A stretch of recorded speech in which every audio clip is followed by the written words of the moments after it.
All right, let's get real tonight. Republicans have everything they could ever want. They have the White House, Congress, and yes, they even have the Supreme Court.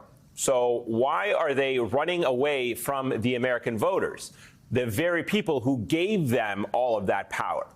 Well, over the last month, Republicans have been bombarded with angry voters at town halls in response to Trump's policies, including the thousands of jobs that have been cut by Elon Musk's Doge. Now, publicly, Republicans are dismissing these angry voters as Democratic plants or paid operatives. Here's Speaker Mike Johnson.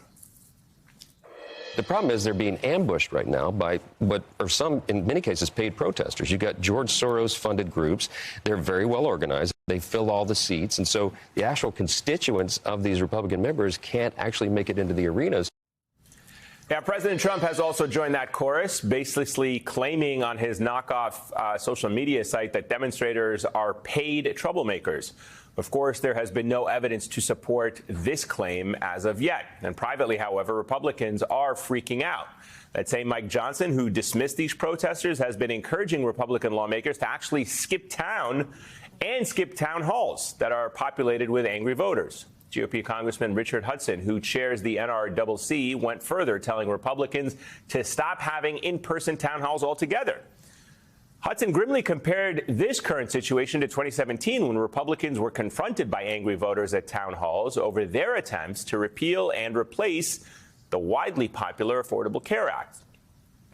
That comparison should have Republicans panicked. That next year in 2018, Democrats campaigned on protecting the Affordable Care Act and, believe it or not, actually won the House in what became the biggest midterm election turnout in more than a century.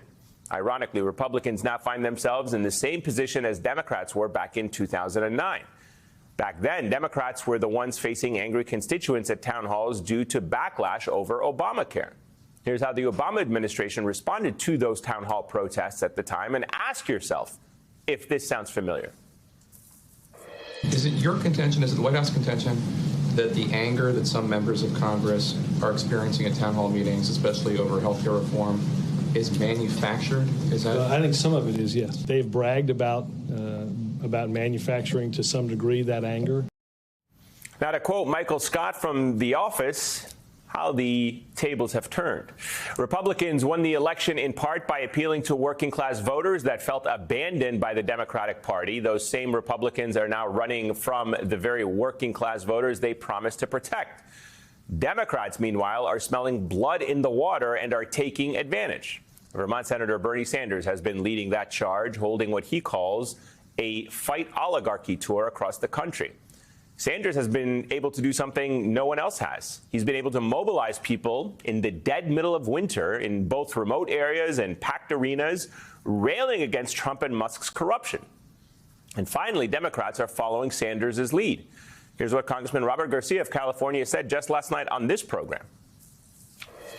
We hold town halls to hear back from constituents. So myself, a couple others in Congress have essentially decided we're going to host these town halls ourselves in Republican districts. My next guest is actually one of those Democrats reaching out beyond their own districts to speak to the very voters Republicans are trying to run away from. Look at the turnout last night in the small town of Belmont, Wisconsin. That is where Congressman Mark Pocan hosted a town hall with voters. And despite the town only having just over 1,000 residents, hundreds turned out. Some of them waiting outside, others watching through windows to hear Pocan's remarks. He did formally invite Republican Congressman Van Orden, whose district actually borders the town of Belmont. I'm sure you know what he did. He declined the invitation. Democratic Congressman Mark Pocan of Wisconsin joins me now. Congressman, it's great to see you. Thanks for coming back on the show. Let's start with this packed town hall that you had last night. What did you hear from the voters? Tell us a little bit about that event. Well, thanks for having me, Eamon. I also was with Bernie in Kenosha in the 1st Congressional District on Friday night, and then I was at the very edge of my district yesterday morning, and we invited Derek Van Orden, who represents Wisconsin's 3rd Congressional District. He was a no-show, like he's pretty much been since he's been in Congress.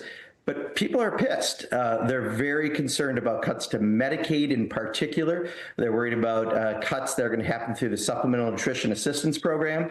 They're worried about what could happen if you take away subsidies on the Affordable Care Act. They're worried, many of these people are in a very rural part of Wisconsin, about farm grants and the lack of food going to USAID that comes from places like my district. And they just want to be heard. So I bet you a third of the crowd came from Derek Van Orden's district. Some people drove 2 hours from La Crosse just to come and be heard. And you shouldn't have to drive 2 hours to be heard by your member of Congress. They should just get out from whatever rock they're hiding under and talk to their constituents. So just to set the record straight, how many of those people do you think were paid protesters that were there last night? Do you have any evidence that anyone there was incentivized to be there other than for simply being a constituent who cares about what is happening to their country and their state? Yeah, I did not see any limousines with George Soros's name on them, dropping people off. We filled the streets with people. And it was interesting. They came from La Crosse and Potosi and Toma and Platteville, all parts, by the way, not of my district, but of Derek Van Orden's, plus people from that area in my district, the western part of my district. Again, a lot of people who are, very much based in agricultural economy. This is going to hurt them a lot. At the State of the Union, I brought a farmer who's lost 2 of his grants, even though Donald Trump has said no farmers lost grants. He's living proof that Donald Trump is a liar. And he also is on Medicaid, his family, just to get by, because farming, especially small farms, is not all that lucrative, but you're helping feed your neighbors. So people were just, rightfully so, very concerned. And they just want to make sure that we're doing more. I think that was one of the strongest messages. They want Democrats to do exactly what we're doing right now. And I know some other members are doing, is getting into their districts and make them uncomfortable, because they want to be heard and their members won't listen to them. As you mentioned, you spoke as well with Bernie Sanders at that Fight Oligarchy rally in Kenosha, Wisconsin on Friday. Just tell me about, do you see this as a beginning of a movement? What is it about what you have been able to do, Senator Sanders have been able to do, that is galvanizing people or connecting with people, reaching people? How do you explain that? Why is that happening with you but not with other members of your caucus and Democrats? So, there's a bumper sticker I had printed once for my campaign that said, if the people lead, eventually the leaders will follow. The people are leading. Now it's our job to start following and doing what we need to do to help have some accountability out of these Republican members. We're getting record calls and emails in our office. I hit my all-day record. I hit my week record. Every member I talk to is having the same thing happen. So we simply have to rise to that occasion. I think the best way to do this is you go and make those Republicans uncomfortable. If what they're doing is so good, why wouldn't they want to go on the rooftop and scream about it, right? Instead, they're hiding in a hole. That alone tells you everything, that they don't want to talk to their constituents. So I'm going to make it that they're uneasy. If they're going to cut Medicaid from 1 out of 3 kids in Wisconsin who gets their health care from that, 55% of seniors who are in nursing homes, like my mom was at the end of her life on Medicaid, 45% of adults with disabilities living independently. Just in Wisconsin, those numbers, those are the people impacted, 1.3 million people. And if you're a member of Congress, you better listen to your constituents, because they can either see if you're continuing to be elected or if you're fired, and they can do that in the election. Let me ask you about your counterpart on the other side of that border there, Derek Van Orden, the Republican congressman whose district neighbor is Belmont. You said he was invited last night to the event. He declined, but I do want to play for you what he said on a podcast about these town hall protesters. Take a listen. People associated with the communist movement and the National Socialism movement used to get their way politically is they would do stuff like this, and they were called agitators. He is basically calling constituents agitators, but then associating them, for those who care and are speaking up and protesting and letting their voice be heard in these town halls, he's basically associating them with the Communist Party. Yeah, I'll tell you, when someone comes up to you crying because their child has a disability and they can only get by because they have Medicaid, that is such an arrogant, ignorant, and word I can't say on your program comment from a member of Congress to say about their own constituents. I mean, it's just so utterly ridiculous. But too many members of Congress think they're better than their constituents. Clearly, that kind of response comes from someone who thinks he's just better than the people who ultimately he's supposed to represent. Let's switch gears for a moment and talk about what is actually happening to the federal government. Republicans can try to avoid voters all they want, but these cuts that we're seeing from Trump and Doge and Musk, they are having devastating impact on workers. NBC News has spoken with 20 federal employees across several agencies, many of whom are veterans, saying they've been dealing with suicidal ideations, rapid weight loss, prolonged lack of sleep, panic attacks, and visiting the emergency room after mental breakdowns. And sadly, this was pretty predictable. I mean, when people lose their livelihoods and their lives, more or less, it's unnecessary, but we are seeing people being destroyed in real time. These are the real life ramifications of what Donald Trump and Elon Musk are doing. When I went to a town hall in Chippewa Falls, Wisconsin, that was in, again, Derek Van Orden's district, and he didn't show up and he was invited. But I went.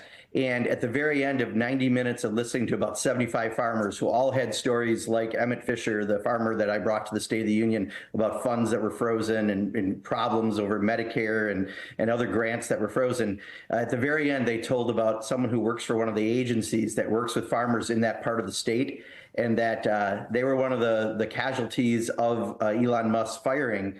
And when that person went home that night, they took their life. That's the real life ramifications. And for Derek Van Orden or for any Republican to ignore their constituents at a time, this is the real life effects of what's happening. You don't deserve to be in office. And that's why people have to be heard loud. This is a vote that's likely going to happen in April. The president said he wanted to do it in the first 100 days. We've got like 30 to 45 days to do our best to stop these cuts, and it's going to take everyone contacting their members of Congress to do so. Let me finally get your thoughts on the budget here and what Democrats can do. Obviously, that government shutdown, the looming government shutdown, is kind of barreling ahead. What is the right thing to do? What should Democrats be doing in a moment like this? And how do you message around the decisions that you make? Yeah, I mean, so it looks like, from what I'm understanding, the Republicans will pass what's called a year-long CR, continuing resolution, that'll fund government through September 30th.